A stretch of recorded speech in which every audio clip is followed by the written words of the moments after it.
Olá! Hoje a gente vai mergulhar num capítulo, assim, super interessante do Gênesis, o capítulo 5. E logo de cara, o que salta aos olhos são aquelas idades, né? Coisa de louco. Imagina só Adão vivendo 930 anos. E Metusalém, então, 969. Que tempos eram aqueles, hein? Fica a pergunta. Pois é fascinante mesmo. E é exatamente aí que a gente vai focar hoje. O texto mesmo chama de o livro da genealogia de Adão. Basicamente, ele traça a linha do tempo desde Adão até Noé, sabe? Mas pela linhagem de Sete, um dos filhos dele. Ah, legal. E para essa análise, a gente está se baseando em quê? Olha, a gente está usando notas e comentários de bíblias de estudo bem conceituadas, tipo a Holman e a Nova Almeida Atualizada, a NAA. Ótimo. A ideia então é ir além de só ler a lista, né? Exatamente. O nosso objetivo aqui é desvendar a história por trás dessa lista. Qual a estrutura? Por que ela está ali no Gênesis? Quem são as figuras-chave? Enoque, Lameque, Noé. E, claro, essas idades gigantescas, o que a gente pode pensar sobre elas. Entendi. Queremos saber o que essa linhagem diz sobre a condição humana e o plano de Deus logo depois da criação, né? Perfeito. É sobre isso. O que essa genealogia revela sobre aquele momento crucial? E para começar, acho que vale a pena olhar como o capítulo começa. Ele usa uma palavra hebraica importante, toledos. Toledos. O que significa isso exatamente? As bíblias de estudo explicam que é algo como gerações, descendentes ou até história da família, sabe? No Gênesis, essa palavra funciona como um marcador. Ela indica o início de uma nova parte da história. Ah, tipo um divisor de águas na narrativa? Isso. E aqui, em Gênesis 5, essa Toledo se serve como uma ponte. Ela liga Adão, lá da criação, até Noé, que vai ser central na história do dilúvio. Entendi. Então essa estrutura de gerações organiza a própria narrativa do Gênesis. Faz sentido. E é curioso que o foco seja só na linhagem de Sete, né? O filho que veio depois de Caim e Abel. Sim, é bem específico. A linhagem de Caim, que a gente viu no capítulo 4, parece ter tido um rumo bem diferente. Aqui, o foco muda para Sete. E tem um detalhe de linguagem logo no início que as análises destacam bastante. É um paralelo interessante. Qual o paralelo? O versículo 1 relembra que Deus criou o ser humano à sua semelhança. Aí logo depois, no versículo 3, diz que Adão gerou Sete à sua semelhança, conforme a sua imagem. A sua semelhança. Repete a ideia. Exatamente. É um eco intencional. Primeiro, Deus cria Adão à semelhança divina. Depois, Adão gera Sete, à sua própria semelhança. Mas, peraí. Sete nasce à semelhança de Adão, mas um Adão que já tinha caído, certo?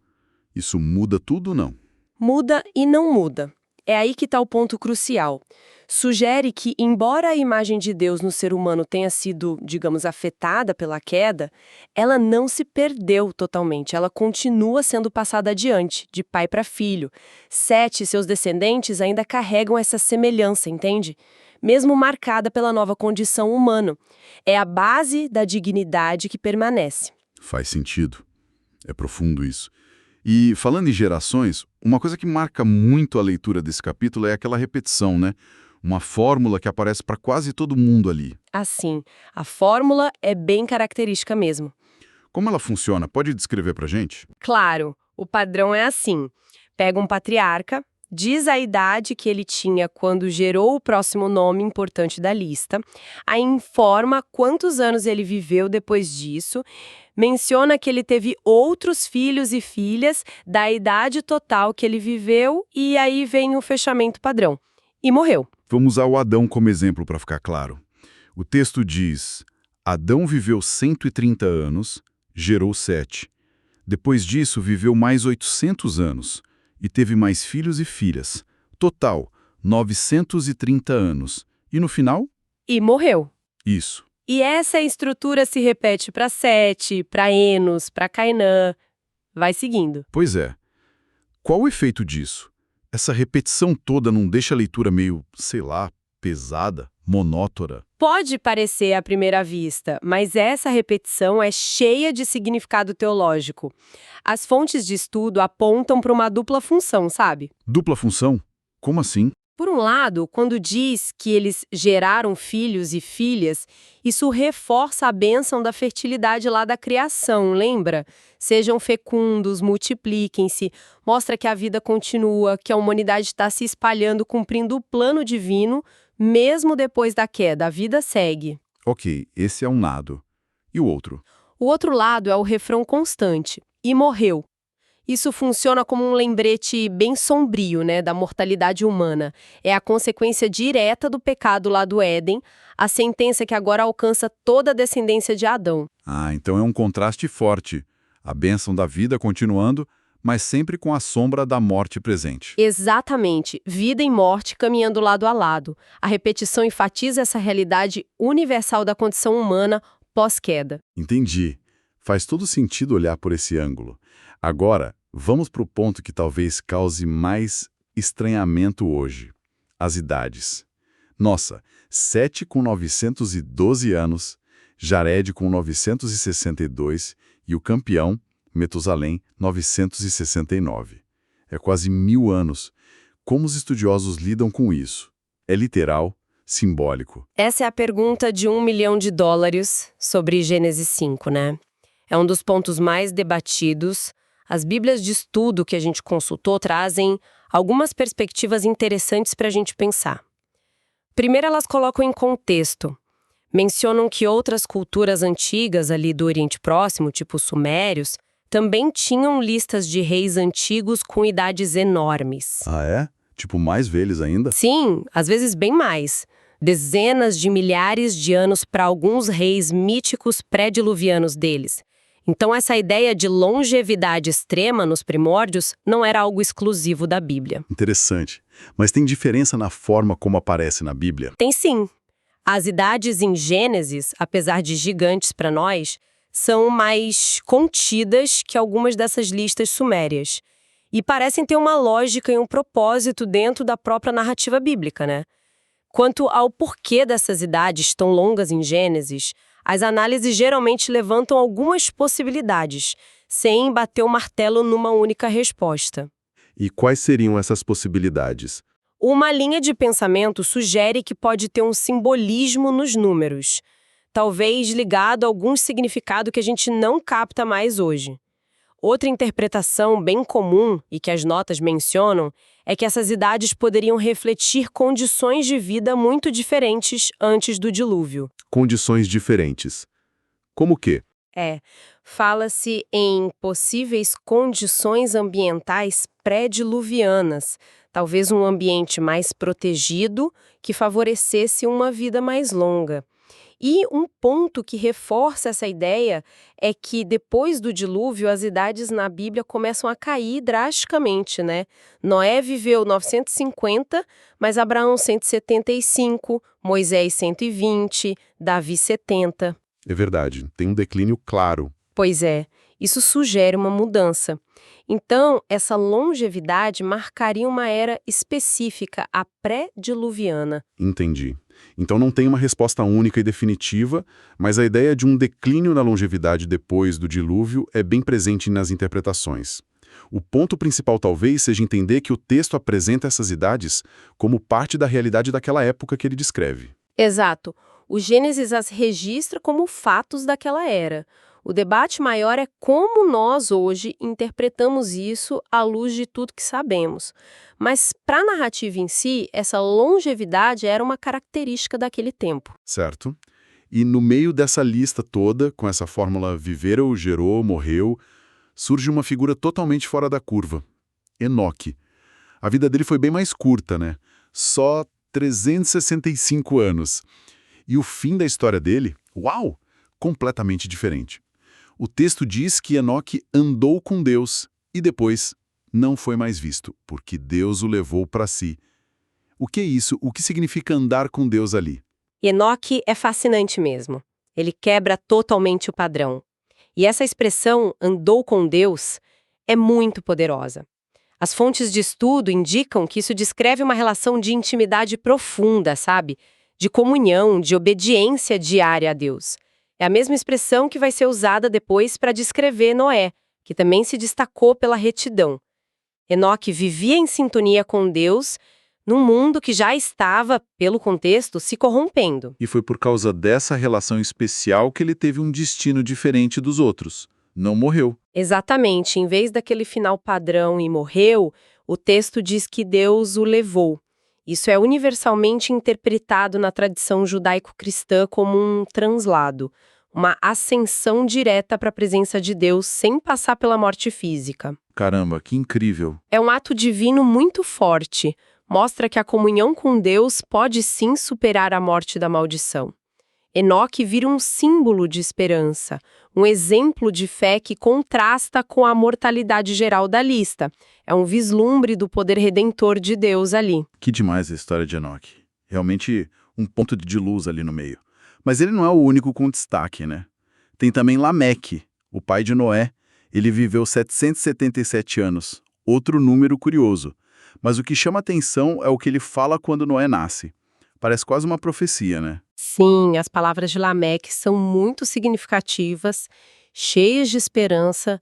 Ao dar um nome para o filho, ele diz: "Este nos consolará dos nossos trabalhos e das fadigas de nossas mãos, nesta terra que o Senhor amaldiçoou." Ah, ele está ligando direto com a maldição da terra, lá de Gênesis 3, depois do pecado de Adão. Aquela que tornou o trabalho difícil. Exatamente, as Bíblias de estudo fazem essa conexão direta.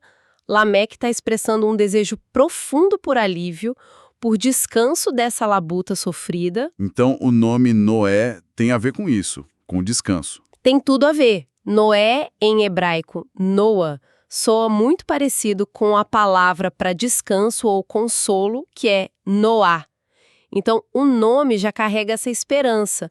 Lameque esperava que, através do filho, viesse algum tipo de alívio para aquele sofrimento da maldição. Que interessante. E tem um contraste que algumas notas apontam, né?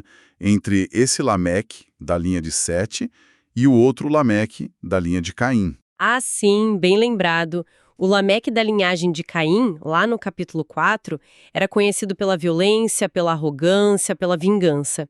Já este Lameque, pai de Noé, expressa fé e esperança em Deus. São figuras com espíritos bem opostos, apesar do mesmo nome. Mostra a diferença entre as linhagens. Essa distinção é importante mesmo. E sobre os outros nomes, tipo Cainã ou o próprio Metusalém, as notas falam algo sobre o significado deles? Falam sim, embora nem sempre com certeza absoluta. Para Cainã, por exemplo, algumas fontes levantam a possibilidade de ligação com a raiz de Caim ou talvez com o metalúrgico, mas é mais especulativo. Já Metusalém, que tem o nome e a vida mais longa, é mais debatido. O significado pode ser algo como homem da lança ou homem do dardo. Mas tem também uma interpretação antiga, não consensual, mas interessante, que sugere um sentido profético. Quando ele morrer, o juízo será enviado. Uau! Ligando a morte dele ao dilúvio. Exatamente. Se essa interpretação estiver correta, o dilúvio teria vindo no ano da morte de Metusalém. São camadas de significado possíveis que enriquecem a leitura, né? Nossa, muito interessante como até os nomes podem ter essas pistas. E a lista segue, passa por Metusalém, Lameque e chega no seu ponto final, no clímax dessa sessão, Noé. O versículo 32 diz: Noé tinha 500 anos de idade quando gerou Sem, Cã e Jafé. Toda a genealogia parece que estava caminhando para ele, né? Sem dúvida alguma. Noé é o ponto de chegada dessa Toledoth. Ele é o personagem para quem essa linhagem toda apontava. Ele é a figura de transição fundamental para a próxima grande história do Gênesis, que é o dilúvio. Ao focar na linhagem de Sete, que é vista como a linhagem mais fiel a Deus, e culminar em Noé, que depois vai ser chamado de justo e íntegro, o capítulo 5 prepara o terreno para a escolha de Deus. Ah, entendi. A genealogia justifica por que Deus escolhe Noé para preservar a humanidade. Exatamente, mostra que apesar da morte e do pecado se espalhando, Deus manteve uma linha através da qual seu plano continuaria. A genealogia não é só um registro familiar, ela tem esse propósito teológico claro: mostrar a fidelidade de Deus conduzindo a história até ali. Ok, acho que a gente fez um bom percurso por esse capítulo, hein? Vimos a estrutura do Toledoth, a fórmula de vida e morte, as idades incríveis, as figuras que se destacam como Enoque e Lameque e como tudo deságua em Noé. Fica bem claro que não é só uma lista antiga, é uma peça-chave na história que a Bíblia está contando. Se a gente fosse resumir, por que Gênesis 5 é tão importante? Quais são os grandes recados ali? Ótima pergunta para a gente amarrar tudo. Baseado no que a gente viu nas fontes, eu diria alguns pontos principais. Primeiro, ela estabelece uma continuidade histórica e teológica fundamental. Liga a criação ao dilúvio pela linhagem escolhida por Deus, a de Sete. Mostra que o plano divino não foi interrompido. Certo, continuidade. Segundo, ela pinta um quadro bem realista e até sombrio da condição humana depois da queda. A vida continua, a bênção da procriação está lá, gerou filhos e filhas, mas a morte é uma realidade constante e morreu. Vida e morte e o contraste. Isso. Terceiro, ela também destaca figuras exemplares e momentos de esperança. Enoque mostra que a intimidade com Deus pode vencer a morte, Lameque expressa a esperança humana por alívio da maldição e Noé surge como escolhido para um novo começo. Exemplos e esperança. Faz sentido. Quarto, as idades extraordinárias. Mesmo sendo debatidas, elas caracterizam textualmente aquela era pré-diluviana como um tempo diferente, talvez com outras condições. Marca uma era distinta. Exato. E, por fim, tudo isso serve ao propósito maior de traçar a linhagem da promessa. Mostra a fidelidade de Deus em preservar um povo justo, através do qual a história da salvação iria continuar. Excelente resumo. Realmente, passamos pelas idades que intrigam, entendemos o ritmo da vida e da morte, nos inspiramos com Enoque, sentimos a esperança de Lameque e chegamos em Noé, que vai ser o cara da próxima grande virada na história. Foi uma análise muito rica mesmo. Deixar uma última reflexão. Vendo aquele paralelo lá do comecinho que a gente falou, o texto faz questão de dizer: Deus criou o homem à sua semelhança, 5.1, e Adão gerou Sete à sua semelhança conforme a sua imagem, 5.3. Esse eco parece muito intencional, né? Sim, você destacou isso. O que a gente pode tirar daí? Fica a pergunta, né? O que será que isso sugere sobre o que é passado de geração em geração? Será que é só vida biológica? Ou será que, junto com a vida, também se transmite algo daquela imagem divina original? Sim, uma imagem afetada pela queda, claro, mas não totalmente apagada. E talvez, junto com ela, o potencial, ou quem sabe o anseio profundo por um relacionamento com o Criador. Fica aí algo para a gente pensar sobre essa herança que a gente carrega e passa adiante.